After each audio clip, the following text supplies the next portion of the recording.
بُص، هو الأهلي كسبان الماتش تمام وزي الفل، بس في نقطة وفي ملحوظة مهمة جدًا، إن النادي الأهلي على مدار الماتشات اللي فاتت أو الماتشات الأخيرة، تحس عامل زي الإفيه بتاع سمير غانم في مسرحية المتزوجون، لمّا كان بيقول لك إيه: "أنا جيت أضبّط البنطلون الجاكيتة ضربت، جيت أضبّط الجاكيتة البنطلون ضرب." بمعنى الأهلي صرف على كل صفقاته وجاب مهاجمين وجاب نُص ملعب وبن رمضان وبن شرقي وزيزو، والدنيا مقلوبة هجومية، ودليل إن أنت باين الماتشات الأخيرة أنت بتكسب 5 وبتكسب 3 لما عماد النحاس مسك وحرر الفرقه من الضغط وساب اللعيبه كلها تلعب براحتها وتلعب بعدها.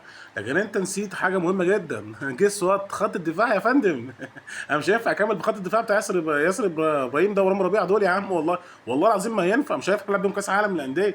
انا العب باتنين ناشئين يا عم، اكرم لي والله على الاقل بيفهموني في التغطيه العكسيه. شفت الجون الاول اللي داخل في الاهلي من ياسر ابراهيم، الكره اتعملت عليهم 3 مرات ومفيش فايده فيهم برضه ودخلت فيهم سبحان الله يعني.